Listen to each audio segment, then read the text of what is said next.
আসসালামু আলাইকুম। প্রিয় দর্শক, আপনাদের সকলকে আমন্ত্রণ জানাচ্ছি। আজকে আমাদের এই আলোচনায় আমন্ত্রিত অতিথি হিসেবে আছেন সুপ্রিম কোর্টের আইনজীবী জনাব আবু হেনা রাজ্জাকি। জনাব আবু হেনা রাজ্জাকি, আপনাকে আমাদের অনুষ্ঠানে স্বাগত জানাচ্ছি। আশা করি আপনি আমাকে শুনতে পাচ্ছেন। জি, আপনাকে আমার শুভেচ্ছা। রাজ্জাকি ভাই, প্রথমে আমি যে প্রশ্নটা করব যে আজকে আমাদের প্রধান উপদেষ্টা ডক্টর মোহাম্মদ ইউনূস আল জাজিরাকে একটা সাক্ষাৎকার দিয়েছেন। সেটা আল জাজিরায় তাদের আপনার পেজে ছাপা হয়েছে। সেখানে উনি একটা প্রসঙ্গে বলেছেন যে বাংলাদেশের পরিস্থিতি দেখে এখনো মানুষ মনে করে অন্তর্বর্তীকালীন সরকার এখনো তাদের জন্য ভালো সমাধান। এইটুকু বক্তব্য, আরো বক্তব্য আছে, বাট এই প্রসঙ্গে এইটুকু মূল বক্তব্য। এই বক্তব্যটুকুর বিষয়ে আপনার মূল্যায়ন কি? আসলেই কি মনে করে, নাকি উনি মনে করেন, অথবা বাংলাদেশের মানুষ যে মনে করে এটা উনি কি করে বুঝলেন, অথবা আপনি কি বুঝছেন? ধন্যবাদ আপনাকে মাসুদ ভাই, আপনার এই চ্যানেলে আমাকে আমন্ত্রণ করার জন্য।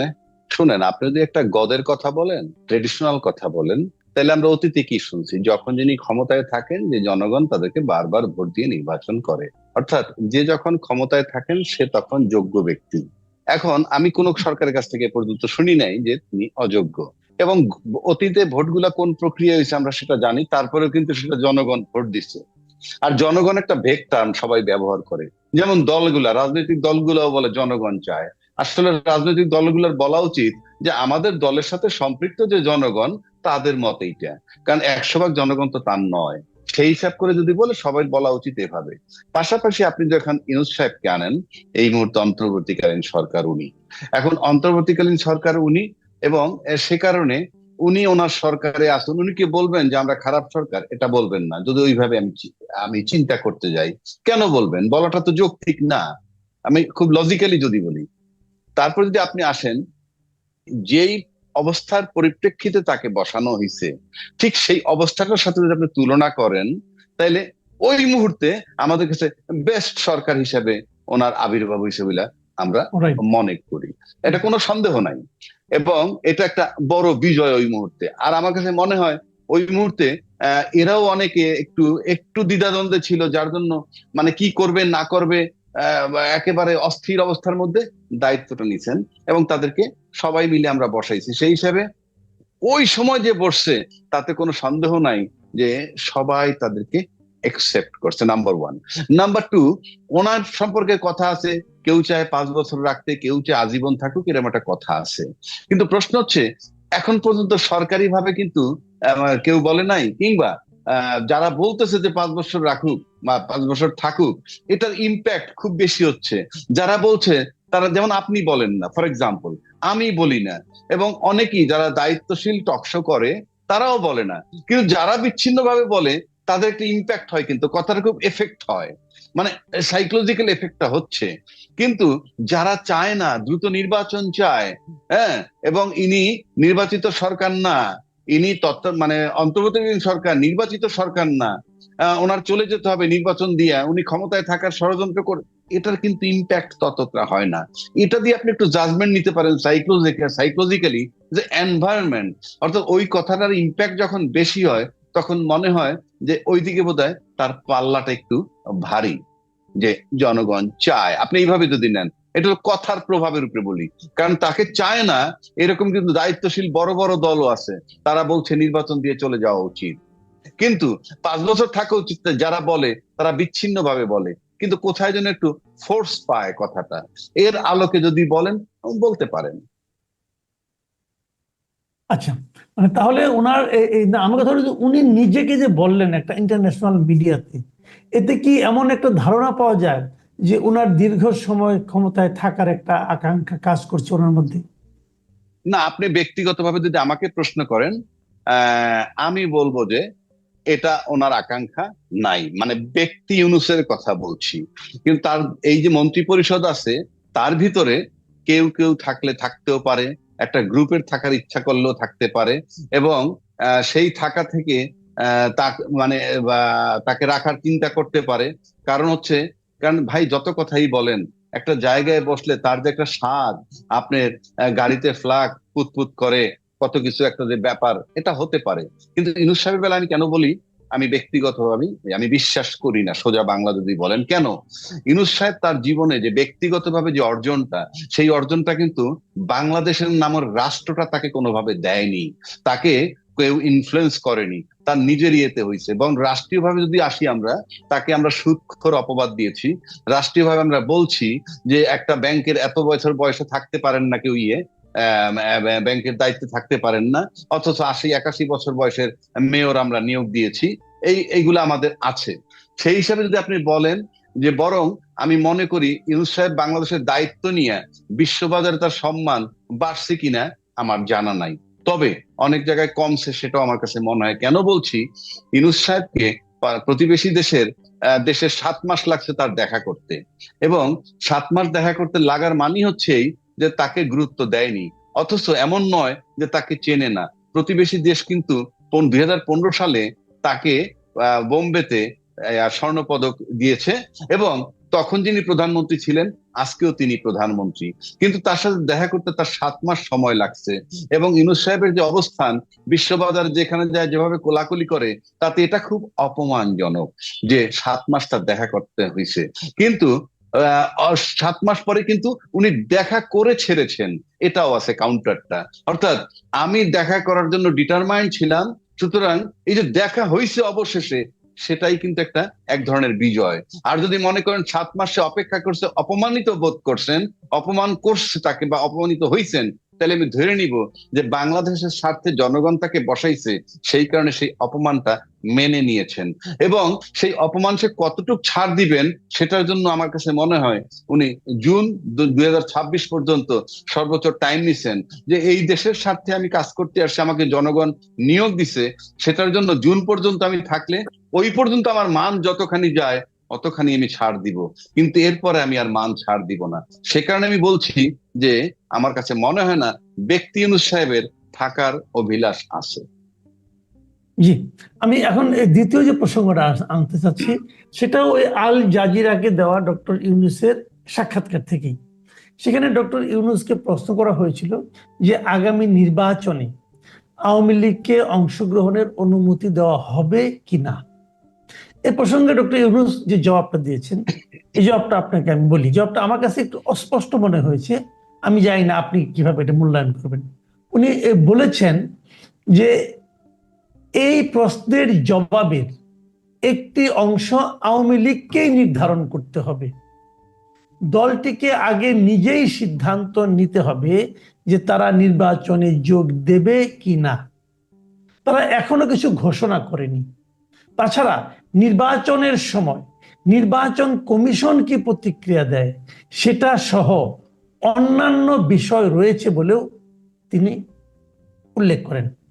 এখন এখানে প্রশ্ন হলো কয়েকটা, যে আওয়ামী লীগ নিজেরা কিভাবে নির্ধারণ করবেন, একটা বিষয়। দ্বিতীয় বিষয়টা হলো তারা এখনো কিছু ঘোষণা করেন, ঘোষণা করার পদ্ধতিটা কি হতে পারে। আর তৃতীয়ত, নির্বাচন কমিশন কি প্রতিক্রিয়া দেয়, সেটার সঙ্গে আবার অন্যান্য বিষয় রয়েছে। এই অন্যান্য বিষয় বলতে উনি কি মিন করেছেন বলে আপনার মনে হয়? আচ্ছা, আমি চেষ্টা করব যে অন্যান্য বিষয় কি মিন করছে সেটা আমি বলা আমার একটু ডিফিকাল্ট, কারণ সেটা তো বলেন নাই। অন্যান্য বিষয় বলে ছেড়ে দিয়েছেন, কাজেই অনুমান করাটা ডিফিকাল্ট। কিন্তু আপনি অন্যদিকে যদি আসি, এ পর্যন্ত রাষ্ট্রীয়ভাবে বলা হয় নাই যে তাকে নির্বাচন করতে দেওয়া হবে না, মানে আওয়ামী লীগকে নির্বাচন করতে দেওয়া হবে না, এমন কথা রাষ্ট্রীয়ভাবে বলা হয় নাই। দুই, নির্বাচন কমিশনও এমন কথা বলেনি। এখন তাকে সিদ্ধান্ত নিতে হবে, এই যে কথাটা আসছে, অর্থাৎ আওয়ামী লীগকে সিদ্ধান্ত নিতে হবে। সেটা যদি আমি আপনাকে, আচ্ছা ধরেন আপনি একটা কোম্পানির মালিক, আপনি কিছু কর্মচারী নিয়োগ দিচ্ছেন, সেই কর্মচারীর ভিতরে কেউ জিএম আছে, কেউ এমডি আছে, আপনি চেয়ারম্যান কোম্পানির। তো এখন মনে করেন আপনার কোম্পানির থেকে একজনে বাজারে কিছু মাল বিক্রি টিক্রি করে শেষ পর্যন্ত দেখা গেল যে 2 কোটি টাকা বাজার থেকে কালেকশন করে চলে গিয়েছে, মানে নিয়ে চলে গেছে, এবং আপনি তাকে খুঁজে পাচ্ছেন না। ধরুন এই একটা সেক্টর। আর একটা সেক্টর হলো যে আপনি একটা বড় কোম্পানিতে অন্য কোম্পানি থেকে লোক নিয়োগ দিলেন সিকিউরিটির দায়িত্বে, যে আমার কোম্পানিটা দেখাশোনা তুমি করবা, সেখানে কোটি কোটি টাকার মালামাল আছে।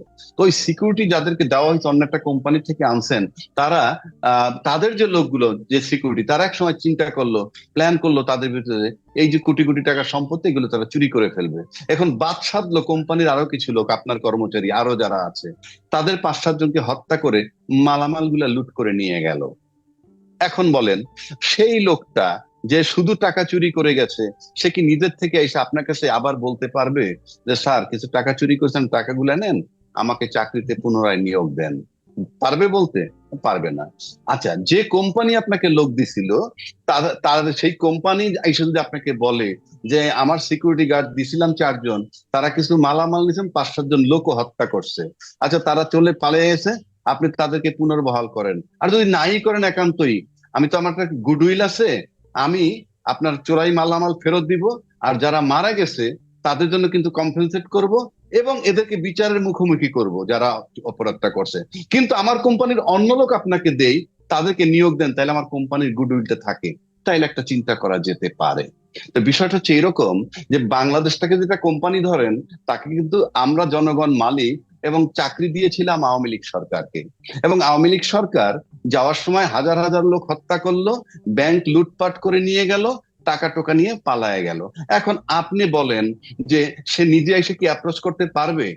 সে কি ওই 2000 লোক যে জীবন হত্যা করলো, গুম খুন রাহাজানি আয়না ঘর এগুলা করলো, টাকা আত্মসাৎ করলো, ব্যাংক এগুলা সব ফেরত দিল, ফেরত দেওয়ার পরও কি আপনি মনে করেন সে অ্যাপ্রোচ করতে পারবে যে না আমি আর করব না?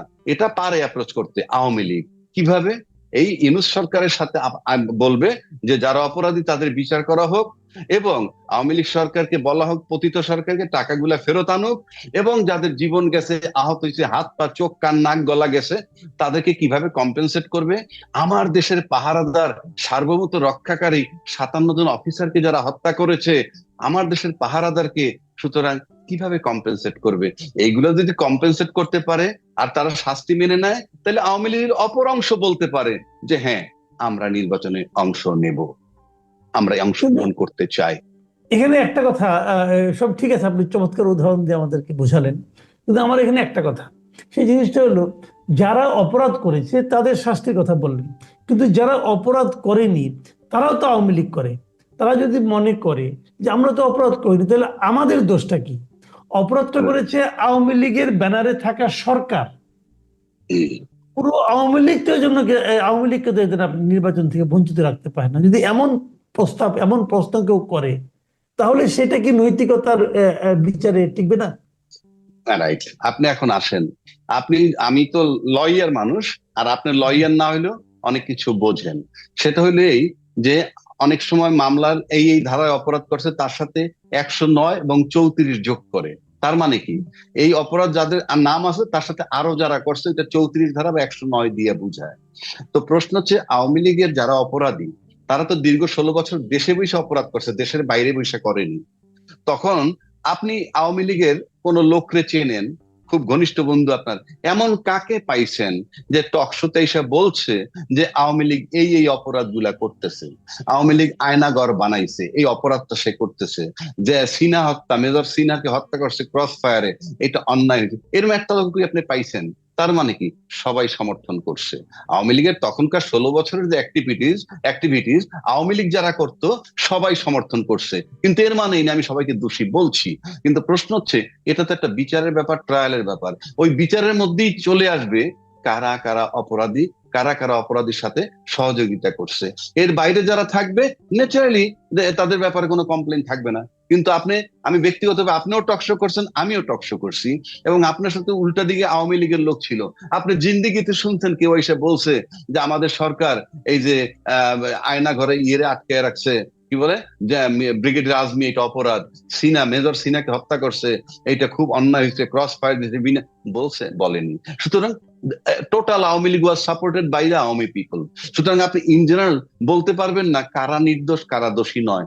It's a question of judgement. তো ওই হিসাব করতে গেলে আপনাকে জাজমেন্ট পর্যন্ত অপেক্ষা করতে হবে। যারা অপরাধী হবে, কনভিক্টেড হবে, তারা বাদে বাকিরা নির্দোষ। Very simple. না আমি আরেকটু তর্ক করি মানে না এই না, ঠিক প্রকৃত আছে, সত্যটা বের করার জন্য আমি মনে করি তর্ক করার প্রয়োজন আছে। অবশ্যই। আপনি আপনি যদি এটাকে কুতর্ক বলেন তাও কুতর্কই ধরে নেন, তাও করি। রাইট। যেমন ধরেন অনেক আওয়ামী লীগ, আপনি দেখবেন আওয়ামী লীগ আমলে আওয়ামী লীগারদের হাতে কিন্তু আওয়ামী লীগাররা নির্যাতিত হয়েছে অনেক জায়গায়। আমি অনেক লোককে হয়তো টকশোতে আমাকে বলেনি, কিন্তু ব্যক্তিগতভাবে অনেক আওয়ামী লীগের লোকজন, সিনিয়র আওয়ামী লীগের লোকজন আমাদের কিন্তু বলেছেন যে হাসিনা যেভাবে দেশ চালাচ্ছে তারা তাতে হ্যাপি না। তারা দুর্নীতির ব্যাপারে প্রশ্ন করেছেন, কিন্তু তারা প্রকাশ্যে আসতে পারেননি। তাদেরকে আমি রিকোয়েস্ট করেছি আপনার সামনে এসে বলেন।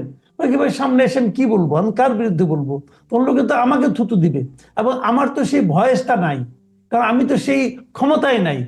এখন এরকম লোকে কিন্তু আছে যারা নাকি তাদের এগুলো পছন্দ করতো না। তো সেরকম ভাবে আপনি যদি টোটালটা যদি আপনি বিচারের উপর ছেড়ে দেন, তাহলে বিচার করতে করতে তো অনেক দিন লাগবে। ততদিন কি তাহলে আওয়ামী লীগ কোনো নির্বাচন অংশ নিতে পারবে না? এটা কিন্তু একটা দীর্ঘমেয়াদী ব্যাপার। সেক্ষেত্রে অনেক আওয়ামী লীগের আছে যারা নাকি ক্ষমতার সঙ্গে, ক্ষমতার শেয়ার ছিল না, ক্ষমতায় অংশ তাদের ছিল না। আওয়ামী লীগের সংখ্যা তো অনেক। সেটা কিন্তু ধরেন আপনার, আমি যদি সেভাবে ধরি, ধরেন আপনার 10,000, 20,000, 1 লাখ, 1 লাখ লোকটা আমরা ধরতে পারি যা নাকি আওয়ামী লীগ সরকার দ্বারা 15 বছরে সরাসরি মানে লাভবান হয়েছে। ধরেন 10 লাখ, আমি 10 লাখও ধরলাম, কিন্তু আওয়ামী লীগ তো করে এমন লোকের সংখ্যা কোটির উপর। তাহলে বাকিদের কি হবে? বাকিরা তাহলে তারা তো কোনো অপরাধ না করে কি শাস্তির মুখে পড়ে গেল না, যদি তাদের দলকে আপনি না নির্বাচন করতে না দেন? না না, দলকে নির্বাচন না করতে তো তোর প্রশ্নই আসে না, সেটা তো বললামই। এই সিদ্ধান্ত এখনো হয় নাই যে দলকে নির্বাচন করতে দিবে না। এটা হওয়ার পর এই প্রশ্নটা আসবে। এখন পর্যন্ত অফিসিয়ালি এই প্রশ্ন আসে নাই, সুতরাং এই আলাপটা করার কোনো প্রয়োজন নাই, নাম্বার ওয়ান। নাম্বার টু, যখন এরকম পরিস্থিতি আসবে যে ইনক্লুসিভ নির্বাচন, সবাই নির্বাচনে পার্টিসিপেট করবে, তখন আওয়ামী লীগের পক্ষ থেকে যারা নমিনেশন সাবমিট করবে, that should be decided or checked by right, election commission right, বা election right, right, commission. Thank সেখানে যদি দেখা যায় যে ইলেকশন কমিশনের ক্রাইটেরিয়া থাকবে, সেই ক্রাইটেরিয়া তারা কাভার হয়, বাস তারা নির্বাচন করবে। কিন্তু এই আলাপটা যে আমরা করি, আমার কাছে মনে করেন প্রয়োজনই নাই। কারণ ইতিমধ্যে এই তত্ত্বাবধায়ক সরকারের মানে অর্থ কি অন্তর্বর্তী সরকারের প্রধান ইউনূস সাহেব বলছে সরকারি এরকম কোনো সিদ্ধান্ত এখনো নেয়নি যে আওয়ামী লীগ নির্বাচন করতে পারবে না, নেয় নাই। দুই, ইলেকশন কমিশনে কিছু বলেনি। তো আমরা কিন্তু এই আলাপটা, এটার মানে কি জানেন? এটার মানে হলো আপনার মোরাল কারেজ নষ্ট হয়ে গেছে আওয়ামী লীগের, সেই জন্য এই প্রশ্নটা আসে। আপনার মোরাল কারেজ নাই পলিটিক্যাল লিডারদের। যেমন ধরেন জামাতের আমির লন্ডনে দেখা করছে খালেদা জিয়ার সাথে এবং তারেক জিয়ার সাথে, তাই না?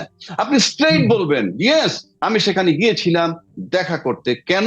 যে তারা একটা বৃহত্তর দল, দেশের যে ক্রাইসিস, তাতে তারেক জিয়া দেশে নাই, খালেদা দেশে নাই। আমি যেহেতু এখানে আসছি, বেলজিয়াম টেলজিয়াম গেছি, আমি টার্গেট নিয়ে আসছি যে লন্ডনে যাব, তার সাথে দেখা করব এবং রাষ্ট্রের রাজনীতির বিষয়ে আলোচনা করব। এই বোল্ডলি কিন্তু বলতে পারে না। এই যে বোল্ডলি বলতে পারে না, এটাই হইলো মোরাল কারেজের অভাব। নাহলে আপনি পরিষ্কার বলবেন ইয়েস আমি গেছিলাম, দেখা করতে গেছি, আমি রাজনৈতিক বিষয়ে আলাপ করছি, দেশ নিয়ে আলাপ করছি, সবকিছু নিয়ে আলাপ করছি, নির্বাচন সংস্কার এগুলো নিয়ে আলাপ করছি। এই বোল্ডনেসটা আমাদের দরকার। দেখেন জি। ইউনূস সাহেব বলছে আমি ডিসেম্বর 2025 থেকে জুন 26-এর মধ্যে নির্বাচন দিব। এক চুল কেউ নাড়াইতে পারে নাই এখন পর্যন্ত, অথচ তার এগেনস্টে টোটাল স্রোতটা।